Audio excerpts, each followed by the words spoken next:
विश्व दिव्यांग दिवस के अवसर पर लखनऊ में कार्यक्रम का आयोजन किया गया। इस दौरान उत्तर प्रदेश सरकार ने महत्वपूर्ण कार्यक्रम का आयोजन किया, जिसमें प्रदेश के मुख्यमंत्री योगी आदित्यनाथ ने बतौर मुख्य अतिथि शिरकत की। सीएम योगी ने इस दौरान दिव्य कला प्रदर्शनी का भी उद्घाटन किया।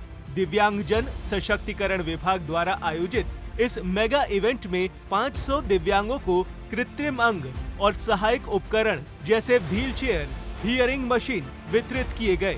साथ ही दिव्यांग सशक्तिकरण के क्षेत्र में उत्कृष्ट कार्य करने वाले 30 व्यक्तियों, संस्थाओं और नियोक्ताओं को राज्य पुरस्कार प्रदान किए गए। इस दौरान सीएम योगी ने अपने संबोधन में कहा कि ऋषि परंपरा ने हमेशा हमें इस बात के लिए प्रेरित किया है कि व्यक्ति की शारीरिक बनावट उसकी क्षमता का निर्धारण नहीं करती।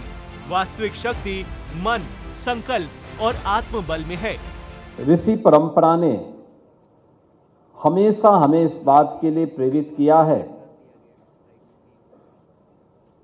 कि व्यक्ति की शारीरिक बनावट उसकी क्षमता का निर्धारण नहीं करती है। भारतीय मनीषा का यह मानना रहा है कि यद भावम तद भवति, सर्वम मनसि संस्थितम,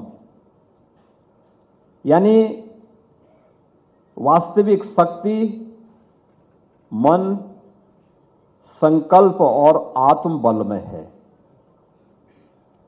और भारत ही नहीं, पूरी दुनिया ने उस संकल्प शक्ति को, आत्मबल को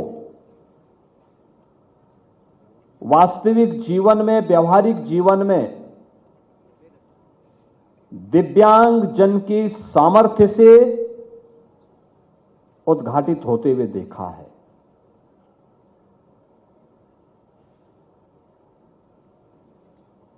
हमारे यहां एक गीता है, अष्टावक्र गीता। ऋषि अष्टावक्र के द्वारा उसे रचा गया।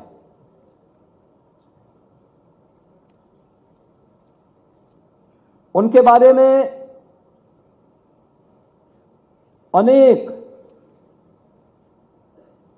धारणाएं हैं और कहते हैं कि विदेहराज जनक को भी आत्मज्ञान की प्रेरणा उन्होंने दी। आप याद करिए, मध्यकाल में संत सूरदास जी इसके उदाहरण हैं। दुनिया के अंदर भी अनेक ऐसे उदाहरण हैं जहां पर दिव्यांग जन को थोड़ा भी संबल मिला तो उसने अपनी सामर्थ्य से, अपनी शक्ति से समाज के लिए वह सब कुछ करके दिखाया जो सामान्य जन को, जिस पर सहजा विश्वास भी नहीं होता है। इसके साथ ही सीएम योगी ने प्रदेश के खेल और युवा कल्याण विभाग के सचिव का उदाहरण देते हुए कहा कि अगर दिव्यांगजनों को अनदेखा करने के बजाय उनकी ओर थोड़ा ध्यान दिया जाए तो बहुत अच्छे परिणाम आ सकते हैं। इसके साथ ही सीएम ने कहा कि पेंशन की राशि को 300 से बढ़ाकर 1000 रुपए कर दिया गया है। कोई बच्चा दिव्यांगजन का शिकार होता है तो स्वाभाविक रूप से परिवार और समाज उसे उपेक्षित सा कर देता है। परिणाम क्या होता है कि बचपन में ध्यान न दे जाने के कारण, समाज का संबल और परिवार का संबल न मिलने के कारण वह उपेक्षा जीवन भर उसके मन को कुंठित करती है। वह लाचार स्थिति में वह बच्चा अपने आप को देखता है। जबकि अगर हम थोड़ा सा संबल दे दें तो बहुत अच्छे परिणाम आ सकते हैं। आपको उत्तर प्रदेश सरकार में ही मैं आपको बताऊं कि हमारे खेल और युवा कल्याण विभाग के जो सचिव हैं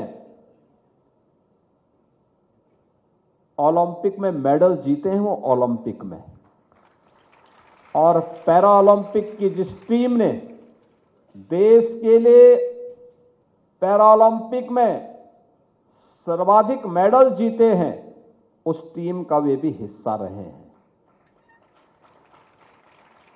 आपको अगर देखना है, चित्रकूट में हमारे जो मंडलायुक्त हैं वे दृष्टिबाधित हैं, लेकिन मंडलायुक्त के रूप में वहां कार्य कर रहे हैं, एक आईएएस के रूप में वे भी काम कर रहे हैं। आज उत्तर प्रदेश सरकार ने पेंशन की राशि को 8 लाख से बढ़ा के 11 लाख से अधिक दिव्यांग जनों को आज हम पेंशन की सुविधा का लाभ दे रहे हैं। राशि 300 से बढ़ा करके 1000 रुपया भी कर दिया गया है और राशि सीधे उसके खाते में जा रही है। दिव्यांग जन के अकाउंट में पैसा जाता है, कोई कट नहीं, इसमें किसी प्रकार की कोई घूसखोरी भी नहीं है। बता दें कि विश्व दिव्यांग दिवस हर साल 3 दिसंबर को मनाया जाता है। संयुक्त राष्ट्र की घोषणा के बाद 1992 में इस दिवस का उद्देश्य दिव्यांगजनों के अधिकारों, गरिमा और समावेशी समाज की दिशा में जागरूकता को बढ़ाना है। ब्यूरो रिपोर्ट, सूर्या समाचार।